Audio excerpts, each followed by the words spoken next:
I've got all those CPC maps that we can go through. CPC maps of Climate Prediction Center, the outlooks, the temperature. Oh yeah, for spring. Okay, through April. Okay. All right. You ready? Yeah. All right. I guess we'll kick this off like we did. I like that shot. That looks good. Here we go. 3, 2. Hello and welcome to Weather Daily. I'm meteorologist Ray Foreman. This is meteorologist Brett Scott. We don't have our live studio audience in here just yet, but you know, that's in the workings. Yep. We thank you for joining us. We're kind of hitting on things that are happening this week here in the 4 states and going a little bit more in depth, talking about other things around the country too. Some big news happening. The Northeast, of course, got slammed with snow over the weekend. Yeah.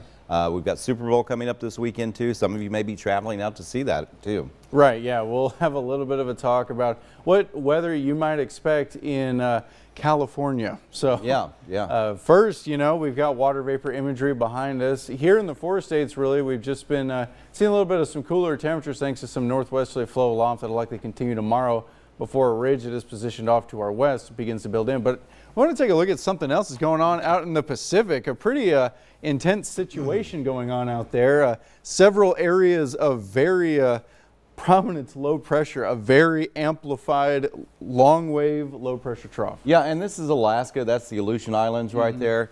And what's unusual about this, here we are in February, they're looking at chances of rain around Anchorage, not snow. Really? Maybe by the weekend it might change to snow, because but right now, pulling in warmer air. Yeah, it's pulling in warmer weather, and also they've got small craft advisories. They've got 10-foot swells. Yeah, winds are gusting to about 25 or 30 miles an hour. That may seem like a lot to us, but I have been up in Alaska many times, and there are times when you can get 80-mile-an-hour winds all day long. Wow. All day long. So this is out to sea. Of course, I'm sure the winds are stronger. In fact, some of the swells are probably closer to 15 feet as you get closer to that low. But that's happening off the West Coast. Yep. Which is getting closer to where the Super Bowl is happening this week. Yeah, and honestly, like we were talking about earlier, we anticipate the ridge to build in as we head through the latter parts of this week, which is going to help us, thankfully, warm up a little bit. And yeah, tonight it's going to get a little chilly though, low around 26, of course. Cold temperatures, calm conditions. There was some probability of a little bit of fog out in southeast Kansas tonight, but for the most part, it should be a pretty calm overnight, but it is going to be cold. And tomorrow we will get above freezing. It'll be about 41, partly sunny and a cool afternoon. But like we were saying, the warm up should get into the 60s. Look at this, all the way behind me here. I'll get out of the way. 63 on Tuesday. So yeah, we're looking at a nice warm up. Any snow that's still out there, which is very little, that's going to be gone probably by tomorrow. We're talking about even the icebergs that sit in the parking lots after they plowed everything.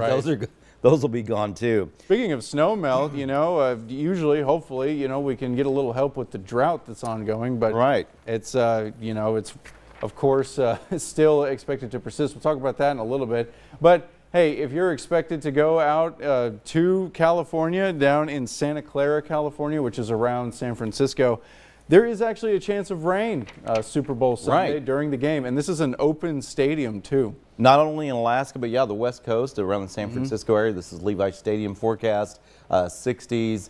If you're gambling on any of this may have some impact on some of the game, but I really don't think it's going to have that much of an impact because it's a low-end chance for rain. But that is game time happening on Sunday. So as you're watching that, you can actually see that huge low making its way way up further. Basically, of course, San Francisco and California to the north and west of there, you have that very potent upper level low pressure wave. Actually, it looks like you have a bit of an anticyclone occurring here, which of course would indicate calmer weather.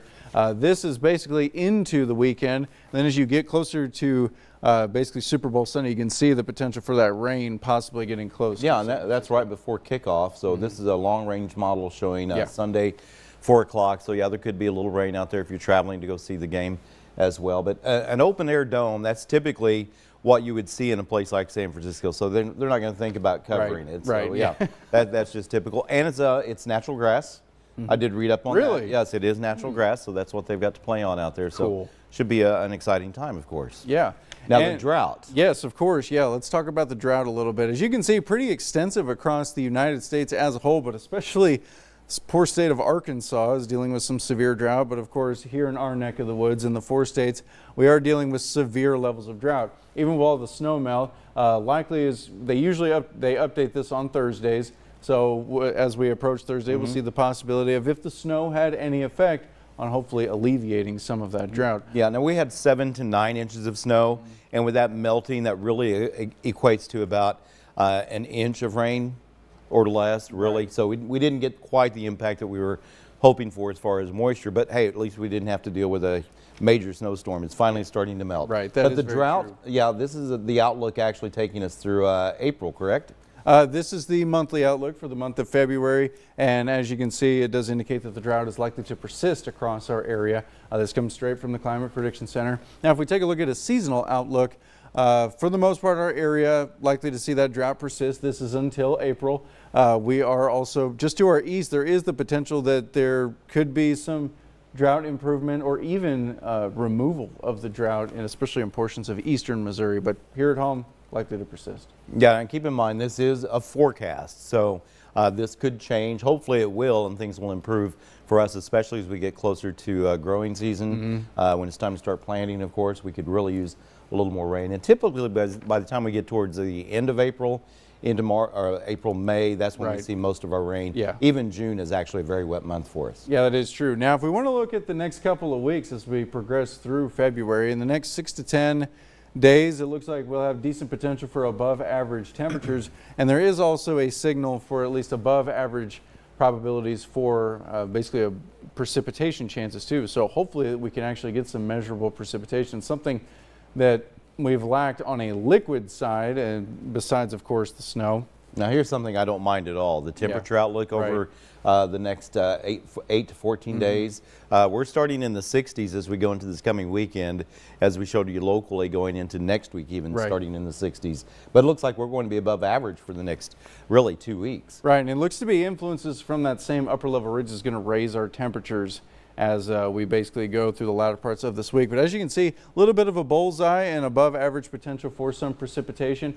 So hopefully this will certainly be realized. We could actually see some measurable rainfall here in the 4 states, something we certainly need. Yeah, and that's 8 to 14 days out. So for the next week, we are still dry. Unfortunately, we may even end up with heightened fire danger by the time we get towards next week. Even though we had 7 to 9 inches of snow.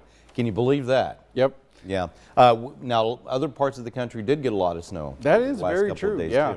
And we can take a look basically at the situation they were going through. This is basically 6 o'clock in the evening on January 31st. Very intense system, a very strong upper level jet. What basically we're showing you this is because we're going to take a look at this system was a nor'easter, and this is a huge aspect to what makes a nor'easter a nor'easter. So you got a very strong upper level jet. Let's see, that's a 110, 20 knot wind. The conversion is about 1.2 from knots to miles per hour. So needless to say, that's a very strong wind. Yeah, so we're talking 150 mile an hour wind. Oh, yeah. Yeah, now that's a loft.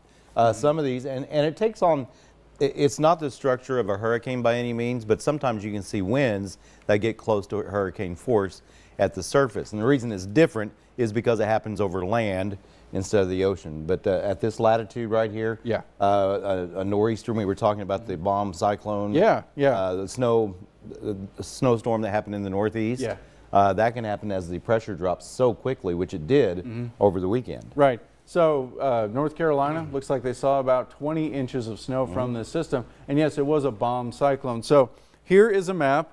This is January 31st at about 3 p.m. Let's see here. Yes, it should be so valid past for that Saturday. time. Yeah. So your cyclone off the east coast of the Carolinas at 999 millibars. Now, if we go forward 24 hours, it's way up in the corner there, 973. So that's a change in 26 millibars in 24 hours. The criteria for a bomb cyclone is a drop in 24 millibars of pressure over the span of 24 hours. So this certainly did it, which basically means rapid intensification of the system. And that pulled in a lot of moisture. And of course, a lot of cold air in behind that. We felt the cold here in the 4 states, but that really affected areas along the East Coast, and those snow totals really started to rack up there as well. Now this happens to be also the upper level jet has to be associated with that. Yeah, of course. as well. Yeah, so we'll take a look at what nor'easters actually are. So characterized by strong winds from the northeast. So the strongest winds have to be from the northeast at the surface. Of course, they primarily occur between September and April. So basically what the time we're in right now, 100 miles off the east coast, but location can vary. So the system we just looked over is essentially a pretty good analog for a nor'easter. And yeah, notorious for those high winds, heavy snow, flooding, and of course in the New England and Mid-Atlantic region, which is where they saw this. And here is basically a analog of what a nor'easter would be, usually starting in the Gulf and intensifying rapidly as it's associated with the upper jet and moves off to the north and east with those very intense winds wrapping around the system on basically the northeastern side of the system itself. Yeah, notice where this system is on the east coast, but take reference to where we were in the 4 states. Yeah. We all felt the cold over Yeah. the weekend. That was a result of that hitting the east coast. Was able to draw all of that cold air out of Canada, the Arctic. We had Right. temperatures in the single digits. I know I had problems with freezing pipes at home. You probably did as well. So it was a very cold weekend. Fortunately, now we can turn the page and move on to a better chapter. True. Yeah, that is very true. And if we look at some of these, like why is this not a nor'easter? So it has to have the strongest winds being from the northeast. In this situation, they would be up from the south and west, which is not a nor'easter. Still a pretty potent system and still connected to an upper level jet, but those winds is the primary characteristic of what defines a nor'easter. And of course, this is not a nor'easter either because the strongest winds are coming from the southeast. And if we take a look at another example, of course, your strongest winds can be variable and it's disconnected from the jet stream. It has to be connected to that upper level jet. Now, I did happen to mention yesterday at one of the movies, A Perfect Storm. Yeah, That yes. actually included a nor'easter, but also it included Hurricane Grace. Yeah. The name of the boat escaped me yesterday, so I wrote it down. The Andrea Gale was actually the boat associated with that movie, but it affected the National Guard, the water, the water rescue, so many people. And the reason that it became such a big movie is because the boat had gone out to sea. It's a 1999 or 2000 movie. Right. Perfect It's been Storm. years since I've seen it. But the refrigeration went out on the boat, and that's why they tried to come back through the storm, not knowing the nor'easter was also affected by Hurricane Grace. So that was a big deal. But hey, I'm proud of myself for looking that up to get that right. It was released in 2000, actually. Pretty good movie. Yeah, I agree. All right. Do we have anything else on the graphics? No, that should be it for the graphics. Right. So we want to take a look at some cool video. We've got the video portion of the show. And this also is another map. Check this out. I don't know if you've seen this one yet, Brett, but look at this. Oh, wow. This is the ice now covering the Great Lakes region. This is satellite imagery. It was recorded Sunday. The time-lapse footage from the Cooperative Institute for Research in the Atmosphere shows the chilly conditions. According to the National Weather Service, as of February 1, which was Sunday, the Great Lakes ice cover was 51%, which is about 20% higher than average to start the month of February. So something that's interesting about ice cover with the Great Lakes, so lake effect snow, of course, is a huge part of the Great Lakes. Yes. The more ice cover you have with a Great Lake, the less potential you have for lake effect snow. Right. Because you need that exposed water and you need those winds coming over the fetch of the lake itself in order to create those large snow squalls that move in. I have family that lives right on Lake Erie. Oh, yeah. Yeah. Oh, I bet they've seen it. Oh, yeah. Snow there. Yes, they have, and they are absolutely sick of it. And I keep telling them, I want to go see it so bad. Why don't you tell them to move to Missouri? Yeah, so typically that's a fall scenario and early winter for them. So they're past that season. Now we've got more video here. This is a passenger aboard an American Airlines flight. Captured this wintry landscape in Minnesota as he approached the Twin Cities yesterday. This aerial footage of the snowy scenery is as the plane prepared to land at the Minneapolis-St. Paul Airport. And that's a lot of snow. But they're used to that. That's Minnesota. They are used to that. Land of the 10,000 lakes and also plenty of snow. Yes, and mosquitoes. Yeah. And mosquitoes too, yeah. Crews from the New York State Department of Transportation are still clearing highways. Can you believe that? This many days later, this is the nor'easter we were talking about. Yeah. This is Binghamton today, more than a week after a massive snowstorm slammed much of the U.S.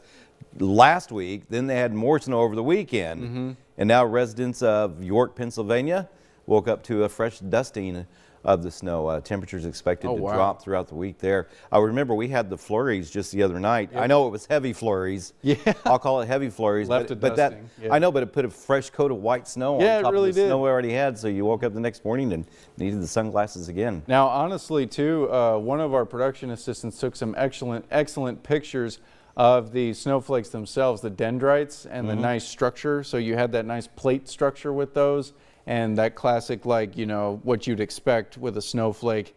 It was perfect, and it leads to perfect accumulation with that snow too. Yeah, now we've got below freezing temperatures here as well, so 2 dogs were too excited to stay inside. Oh, we're going to leave you with this one here. Yep. Yes, of course. Love a basset hound. Yeah, this is upstate New York today. Footage that was shared by Six Taters. That's Six Taters. That's the name. That's his name on Twitter. Scrappy and Luna is the name of the dogs, and they're in Oswego, New York. 16 degrees outside. That ain't bothering the basset. No, you got to get out and play in it. So it was a good time for them, and of course we had plenty of snow around here, and fortunately it's gone. The highest temperature they were looking at today was 28. Ugh. So yeah, we managed to hit the 40s today, 50s yesterday, and we'll hit the 60s again this week. Yeah, so definitely nice to be back in the 60s for sure. One last one to leave you with here. These ostriches at the zoo in Knoxville got their very first taste of snow today.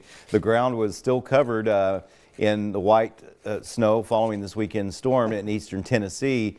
Footage from the zoo Knoxville shows the ostriches venturing out to explore snow. Yeah, and of course there's a couple other people out there helping to take care of them. The flock of 6 female ostriches were welcomed to the zoo last summer, so this is the first time they've encountered that. Where are ostriches from? Australia? Stratford, Missouri. I don't know. I don't know. Well, well, now you can say that because that's where they live. So. All right, we gave the Super Bowl forecast. Yep. As well. Have you got any picks on who's going to win? I'm neutral on this. Yeah, I am too. Honestly, I don't really have a stake in the game. I suppose I'll ask any of my friends, maybe they're sports betting or something, and get some of their opinions. We could ask a tarantula. This is Brookfield Zoo in Chicago. They were called upon yet to pick out the winner of Super Bowl LX. Yeah, Charlotte. All right. This is what I'm. All right, now you know where to put your money. Yeah, exactly. This is what I'm going to sports bet on. All right. What does the tarantula say? Philadelphia.